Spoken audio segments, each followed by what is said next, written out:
নমস্কার, আপনাদের সকলকে স্বাগত জানাই। আশা করি সকলেই খুব ভালো আছেন। আমি গত ভিডিওতে আদিশক্তি মহামায়ার দশমহাবিদ্যার প্রথম দুটি রূপের বর্ণনা করেছিলাম, কালী এবং দেবী তারার বিষয়ে।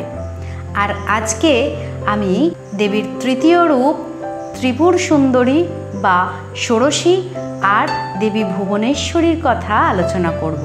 তাহলে স্কিপ না করে সম্পূর্ণ ভিডিওটির সঙ্গে থাকুন।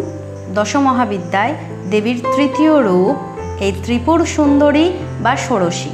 ত্রিপুর সুন্দরী এই কারণেই বলা হয় যে এই ত্রিভুবনের মধ্যে সবচেয়ে সুন্দরী হলেন এই ত্রিপুর সুন্দরী রূপ। এই রূপ দেখে স্বয়ং দেবাদিদেব মহাদেবও মুগ্ধ হয়েছিলেন এবং দেবীর রূপ কল্যাণময়ী। স্বর্গ মর্ত পাতাল এই ত্রিভুবনে দেবী সবচেয়ে সুন্দরী এবং স্নিগ্ধ রূপের কারণেই এই নামকরণ হয়েছে। এবং দেবীর এই রূপ ভয়ঙ্করী প্রলয়কারিণী রূপ নয়, দেবীর রূপ শান্ত এবং স্নিগ্ধ এবং দেবী মঙ্গলময়। এই শিল্পকলার আশীর্বাদী দেবী হচ্ছেন দেবী ত্রিপুর সুন্দরী। দেবী যখন আবির্ভূতা হলেন তখন দেবীকে 16 বছরের কুমারী কন্যার মতন সুন্দর দেখতে লাগছিল। এই কারণে দেবীর অন্য একটি নাম হলো ষোড়শী। দেবীর নামকরণের বিষয়ে আরও কিছু তথ্য আমরা জেনে নেব। ত্রিপুরা মানে 3টি শহর বা 3টি পুর, অর্থাৎ 3 বিশ্বকে বুঝিয়েছে, অর্থাৎ স্বর্গ মর্ত পাতাল। দেবী এই 3 জগতের সৌন্দর্যের অধিকারিণী, তাই দেবী ললিতা এবং রাজরাজেশ্বরী নামেও পরিচিত। তিনি দশমহাবিদ্যার অন্যতম দেবী। এই দেবীর সম্পর্কে কিংবদন্তি একটি মজার গল্পের বর্ণনা আছে। পরাক্রমশালী রাক্ষস ভাণ্ডাসুর দ্বারা নিগৃহীত হন সমস্ত দেবগণ এবং দেবাদিদেবের কাছে প্রার্থনা করতে থাকেন তাদেরকে এই ভাণ্ডাসুরের অত্যাচার থেকে উদ্ধার করার জন্য। তখন এই ত্রিপুর সুন্দরী দেবী সৃষ্টি হয় এবং এই ত্রিপুর সুন্দরী ভাণ্ডাসুরকে বধ করেন। বধ করার পর এই ভাণ্ডাসুরের নৃশংসতা থেকে সকলকে মুক্তি দেন।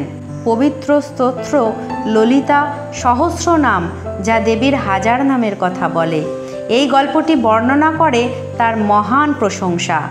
আর দেবীর রূপ মনোমুগ্ধকর, কারণ দেবী একজন 16 বছরের যুবতীর ন্যায় সুন্দরী। তিনি লাল রেশম বা লাল শাড়িতে সজ্জিত এবং দেবীর ঘন গাঢ় ফুলের সাজসজ্জা এবং প্রবাহিত কেশরাশি দেবীর সৌন্দর্যকে আরও উজ্জ্বল করেছে। দেবীর উজ্জ্বল মুখ, সোনালি গায়ের রং, মাছের আকৃতির মতো টানা টানা চোখ এবং মুখে সর্বদাই মিষ্টি হাসি।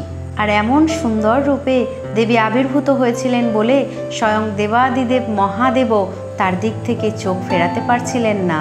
দেবী সিংহাসনে রাজকীয়ভাবে উপবিষ্ট। দেবীর বর্ণনাতে পাওয়া যায় যে দেবীর বাম পা চক্রের ওপর এবং দেবীর বাহুতে আঁখের ধনুক এবং ফুলের তীরও চিত্রিত হয়েছে।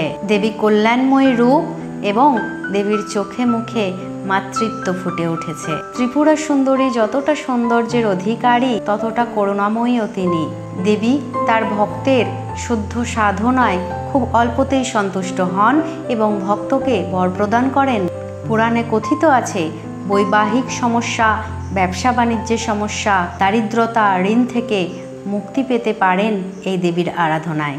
দেবী ত্রিপুর সুন্দরীর আশীর্বাদে বুধ গ্রহের খারাপ প্রভাবও কেটে যায়। দশমহাবিদ্যার আরও একটি রূপ হলেন দেবী ভুবনেশ্বরী। তিনি মহালক্ষ্মী স্বরূপা।